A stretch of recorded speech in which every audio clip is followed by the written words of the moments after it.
Annyeonghaseyo! Welcome back to our channel, The Korean Learning Hacks. For today's video guys, mag-share ulit ako ng sample question na lumalabas sa reading test. Okay? Yan. So, in ilgi, meron tayong iship munhang or 20 items. But today, start muna tayo kay ilbon. Yan. And since guys, malapit na rin naman na exam, mas maganda kung updated tayo sa mga videos kasi ituturo ko lahat ng technique para maipasa natin 100% ang EPSTOPIK exam. Okay?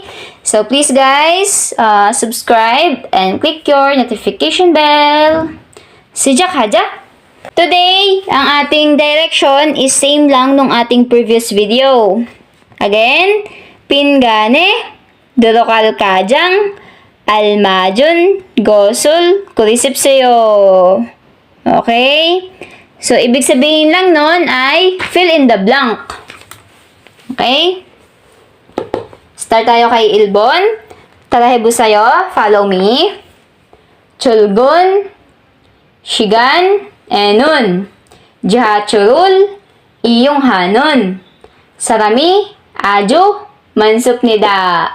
Kreso, jahachol yogi, ajo, blank. Tashi, chulgun shigan enun, jahachurul, iyong hanon.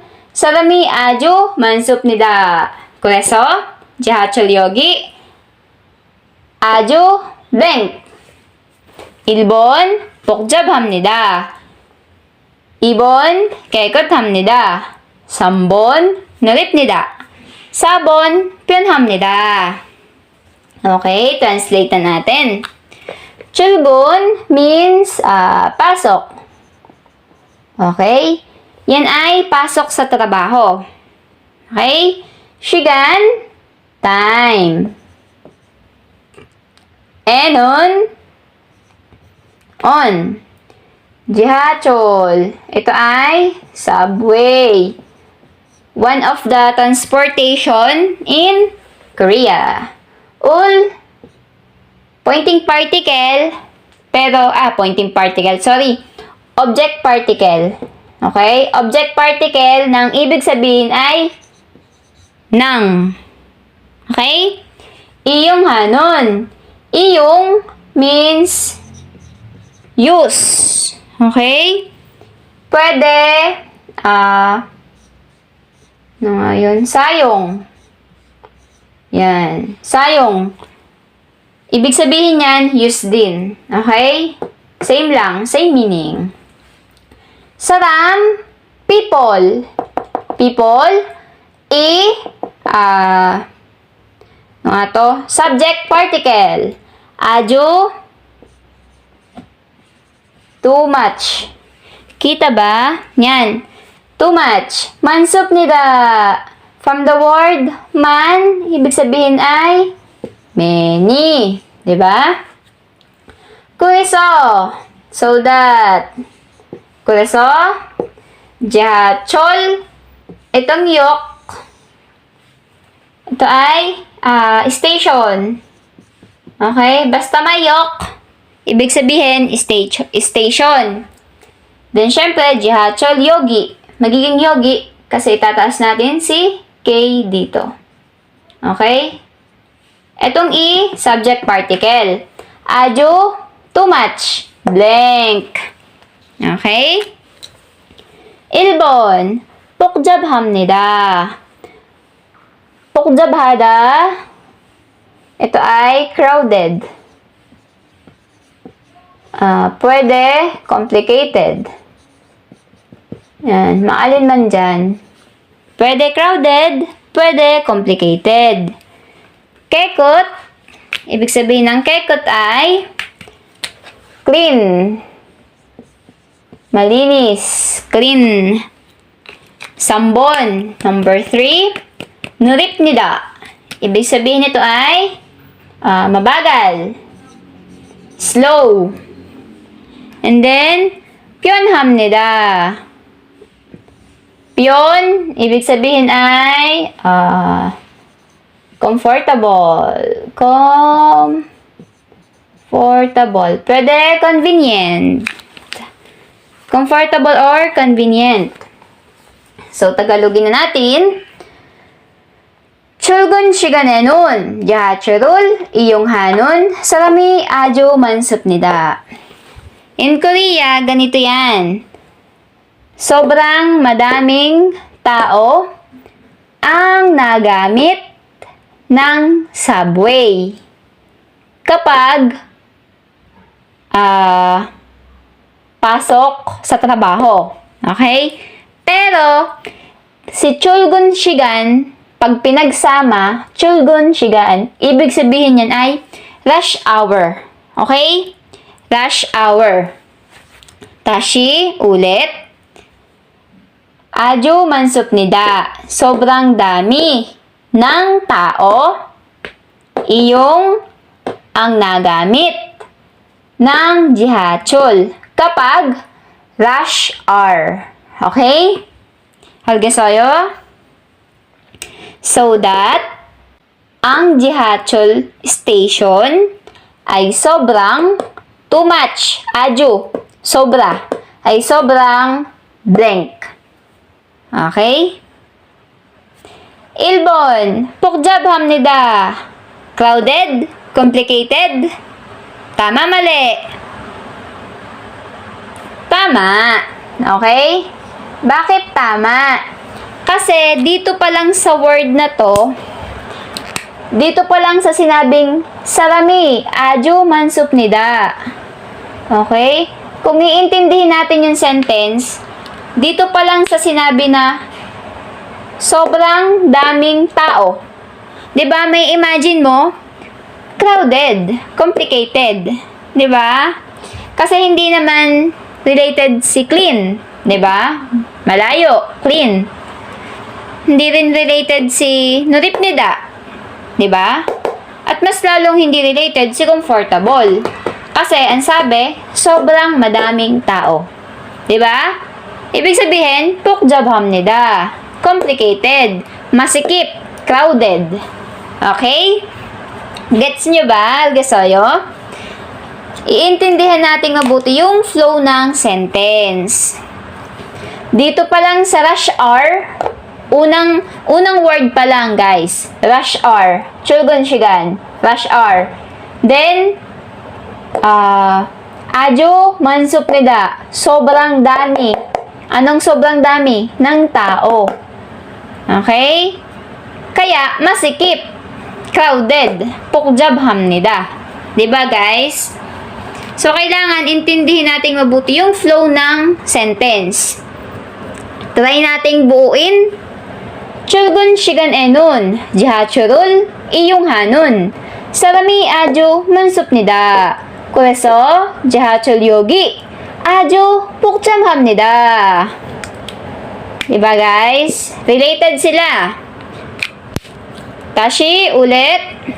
Sobrang dami ng tao ang nagamit ng 지하철 kapag rush hour. So that ang 지하철 station ay sobrang crowded. Diba, guys? Yan. So, another technique na naman yun, ha? Dito pa lang, sa word na to, 아주, too much, many.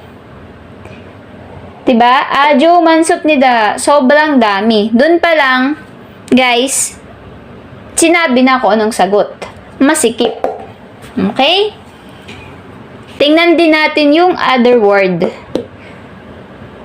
Dapat marami tayong alam na vocabularies para masagutan natin ng tama yung mga ganitong klase ng question. Okay? Nagets ba, guys? Yan. So, maganda, magsaulo tayo ng vocabularies per day. Mas maganda kung 10 vocabularies per day para mas madali natin siyang matandaan. Okay? So, discuss tayo ng ibang vocabularies today. Delete ko to ha. Delete ko to guys.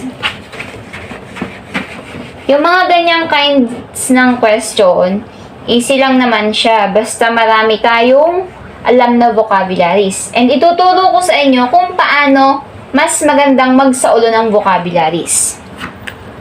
Alam nyo ba guys ang pandemal?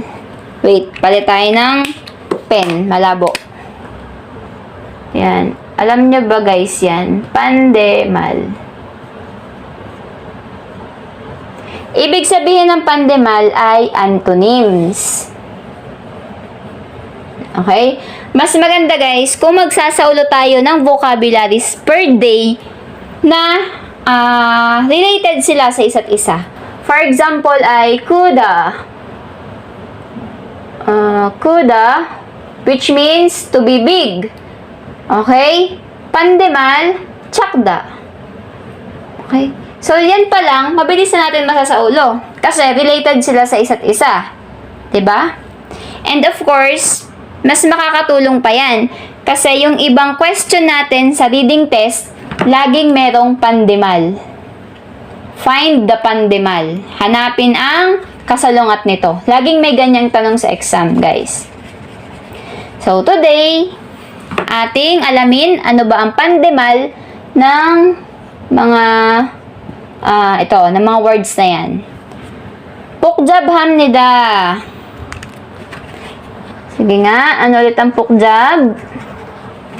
Pukjab means crowded. Ano ang pandemal niyan? Crowded or complicated? Complicated, guys. Pandemal niyan ay kandan. Okay? Kandan, which means to be simple. Yan. Okay? To be simple. Then, i-note nyo guys ha, kasi importante yan. Laging merong pandemal na hinahanap sa exam. Naripnida, mabagal. Pandemal niyan ay parada. Parada. Ibig sabihin ay mabilis. Okay? Parada or naripnida. Yan. Diba? Related sila sa isa't isa. Mas mabilis natin silang masasaulo. Then, pyonhamnida. Si pyonhamnida, dito ko na lang sulat guys ha. Pyonhamnida. Ibig sabihin yan ay comfortable or convenience. Convenient. So, ang pandemal niyan ay bulpyon hada. Pion.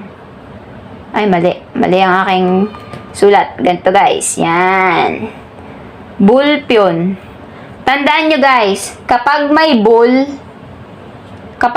ha, yan ay negative na agad. Hindi negative ang Tagalog, ha.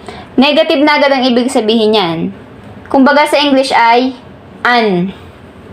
Okay? Tandaan nyo yan, guys. Kapag may bull, negative na agad yan. Pyonhamnida, comfortable or convenient.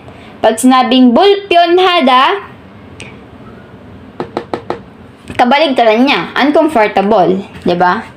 Yan. Si kekuthada naman ay ito ay malinis. Kekut. Ang kanyang pandemal ay doropta. Doropta. Ibig sabihin niyan ay dirty. Madumi. Okay? Doropta. Yan.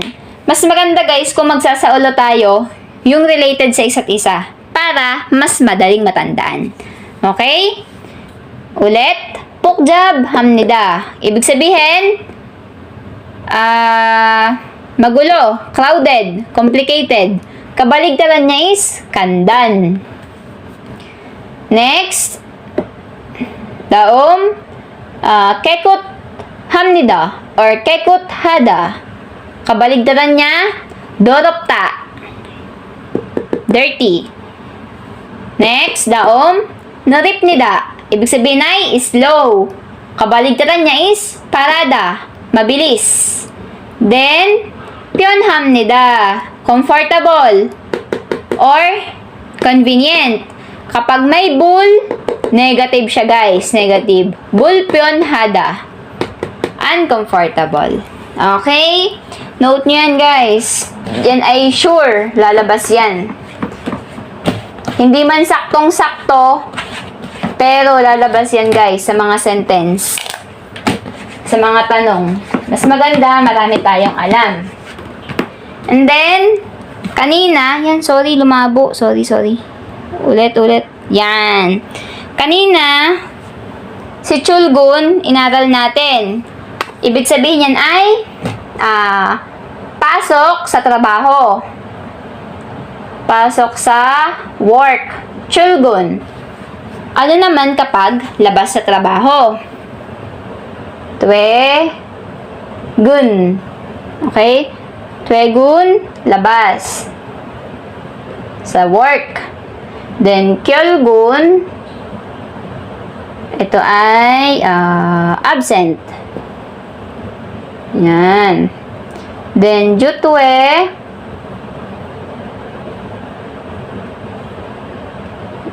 intindihan niyo ba yung sulat ko, guys? Yan. Early out.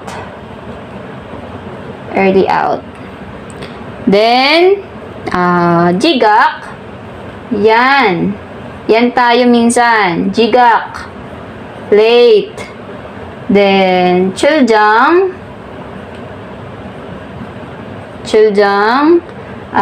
business trip.